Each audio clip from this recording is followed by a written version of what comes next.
ಅಯೋಧ್ಯೆಯ ರಾಮನಿಗೂ ಮಲೆನಾಡಿಗೂ ಇದೆ ಪುರಾಣ ಕಾಲದ ನಂಟು. ವನವಾಸದ ವೇಳೆ ಮಲೆನಾಡಿಗೆ ರಾಮ ಬಂದಿದ್ದ ಅನ್ನುವಂಥ ಪ್ರತೀತಿ ಇದೆ. ಶಿವಮೊಗ್ಗದಲ್ಲಿದೆ ಶ್ರೀರಾಮ ಮಾಯಾ ಜಿಂಕೆಯನ್ನ ವಧಿಸಿದಂತಹ ಜಾಗ. ವನವಾಸದ ವೇಳೆ ಮಲೆನಾಡಿಗೆ ಶಿವಮೊಗ್ಗ ಜಿಲ್ಲೆಗೂ ಕೂಡ ರಾಮ ಬಂದಿದ್ದ, ವನವಾಸದ ಸಂದರ್ಭದಲ್ಲಿ ತಂಗಿದ್ದ ಅನ್ನೋ ಪ್ರತೀತಿ ಇದೆ. ರಾಮನು ಜಿಂಕೆಯನ್ನ ವಧಿಸಿದಂಥ ಸ್ಥಳ ಅಲ್ಲಿದೆ.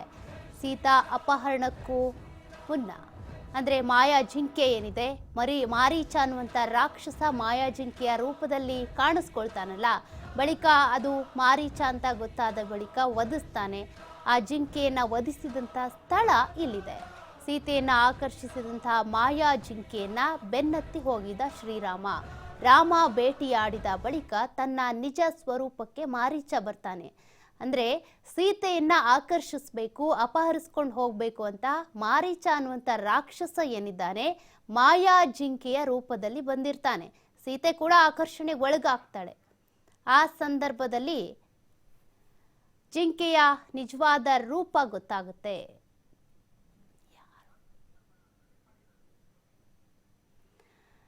ಈ ಬಗ್ಗೆ ನಮ್ಮ ಪ್ರತಿನಿಧಿ ನವೀನ್ ಪುರದಾಳ್ ವಾಕ್ ಥ್ರೂ ಮಾಡಿದ್ದಾರೆ. ಏನೆಲ್ಲ ಡೀಟೇಲ್ಸ್ ಇದೆ, ಏನು ಇತಿಹಾಸ ಇದೆ ನೋಡ್ತಾ ಹೋಗೋಣ. ಅಯೋಧ್ಯೆಯಲ್ಲಿ ನಿರ್ಮಾಣವಾಗಿರುವಂತಹ ರಾಮ ಮಂದಿರದಲ್ಲಿ ರಾಮನ ಪ್ರಾಣ ಪ್ರತಿಷ್ಠಾಪನೆಗೆ ಕ್ಷಣಗಣನೆ ಆರಂಭ ಆಗಿದೆ. ಇದರ ನಡುವೆ ಮಲೆನಾಡು ಶಿವಮೊಗ್ಗ ಜಿಲ್ಲೆಗೂ ಕೂಡ ರಾಮಾಯಣದ ಸಾಕಷ್ಟು ಕೊಂಡಿಗಳು ಇರುವಂತದ್ದು. ಪ್ರಮುಖವಾಗಿ ನಾನೀಗ ಶಿವಮೊಗ್ಗದ ತೀರ್ಥಹಳ್ಳಿ ತಾಲೂಕಿನ ಮೃಗವಧೆ ಅಂದ್ರೆ ಬ್ರಾಹ್ಮಿ ನದಿ ತಟದಲ್ಲಿರುವಂತಹ ಮೃಗವಧೆ ಕ್ಷೇತ್ರದಲ್ಲಿದ್ದೇನೆ. ಈ ಒಂದು ಕ್ಷೇತ್ರಕ್ಕೂ ಕೂಡ ಒಂದು ಕಡೆ ನೀವು ಕೂಡ ಗಮನಿಸಬಹುದು, ಇದು ಬ್ರಾಹ್ಮಿ ನದಿಯ ಪಕ್ಕದಲ್ಲಿ ಇರುವಂತಹ ಕ್ಷೇತ್ರ ಏನು ಮೃಗವಧೆ ಶ್ರೀ ಮಲ್ಲಿಕಾರ್ಜುನ ಸ್ವಾಮಿಯ ದೇವಸ್ಥಾನ ಇರುವಂತಹ ಈ ಒಂದು ಕ್ಷೇತ್ರದಲ್ಲೂ ಕೂಡ ರಾಮಾಯಣಕ್ಕೂ ಕೂಡ ಅಂದಿನಿಂದ ಅಂದ್ರೆ ರಾಮಾಯಣ ಕಾಲದಿಂದ ಕೂಡ ಈ ಒಂದು ಕ್ಷೇತ್ರಕ್ಕೆ ಒಂದು ಮಹತ್ವ ಇರುವಂತದ್ದು. ಪ್ರಮುಖವಾಗಿ ನೀವು ಕೂಡ ಗಮನಿಸಬಹುದು, ಈ ಒಂದು ಕ್ಷೇತ್ರದಲ್ಲಿ ಅಂದ್ರೆ ರಾಮ ಲಕ್ಷ್ಮಣ ಮತ್ತೆ ಸೀತೆ ಏನು ವನವಾಸಕ್ಕೆ ಹೋಗಿರ್ತಾರೆ, ಆ ಸಂದರ್ಭದಲ್ಲಿ ಮಾಯಾ ಮೃಗವನ್ನ ಅಂದ್ರೆ ಏನು ಮಾರೀಚ ರಾವಣನ ಸೂಚನೆಯಂತೆ ಮಾರೀಚ ಏನು ಬಂಗಾರದ ಜಿಂಕೆಯಾಗಿ ಕ್ಷೇತ್ರಕ್ಕೆ ಏನು ಸೀತೆಯನ್ನ ಕಾಡಿರ್ತಾನೆ. ಆ ಸೀತೆಯನ್ನ ರಾಮ ಅಟ್ಟಿಸ್ಕೊಂಡು ಬಂದಂತ ಸಂದರ್ಭದಲ್ಲಿ ಆ ಒಂದು ಮಾಯಾ ಜಿಂಕೆಯನ್ನ ವಧೆ ಮಾಡುವಂತಹ ಸ್ಥಳ ಅಂದ್ರೆ ಆ ಮೃಗವನ್ನ ವಧೆ ಮಾಡುವಂತಹ ಸ್ಥಳ. ಈ ಸ್ಥಳವನ್ನ ಮೃಗವಧೆ ಅಂತೇಳಿ ಕರೆಯುವಂಥದ್ದು. ಪ್ರಮುಖವಾಗಿ ತೀರ್ಥಹಳ್ಳಿ ತಾಲೂಕಿನಲ್ಲಿರುವಂತಹ ಈ ಒಂದು ಮೃಗವಧೆ ಕ್ಷೇತ್ರವನ್ನ ನೀವು ಕೂಡ ಗಮನಿಸಬಹುದು. ಇಲ್ಲಿ ಅಂದ್ರೆ ರಾಮ ಸೀತೆಗಾಗಿ ಏನು ಮಾಯಾ ಜಿಂಕೆಯನ್ನ ಅಟ್ಟಾಡಿಸ್ಕೊಂಡು ಅಂದ್ರೆ ಬೇಟೆಯನ್ನ ಆಡ್ಲಿಕ್ಕೆ ಹೋಗ್ತಾನೆ. ಅದಕ್ಕೆ ಸಂಬಂಧಪಟ್ಟಂಗೆ ಈ ಒಂದು ದೇವಸ್ಥಾನದ ಆವರಣದಲ್ಲೂ ಕೂಡ ಒಂದಷ್ಟು ವರ್ಣಚಿತ್ರವನ್ನ ಕೂಡ ಬರೆದಿರುವಂತದ್ದು ನೀವು ಕೂಡ ಗಮನಿಸಬಹುದು. ಅಂದ್ರೆ ವಿವಿಧ ಹಂತದ ವರ್ಣಚಿತ್ರಗಳನ್ನ ಕೂಡ ಇಲ್ಲಿ ಬರೆದಿರುವಂತದ್ದು. ಪ್ರಮುಖವಾಗಿ ಸೀತೆ ಏನು ಆ ಜಿಂಕೆಯನ್ನ ತೋರಿಸ್ತಾಳೆ.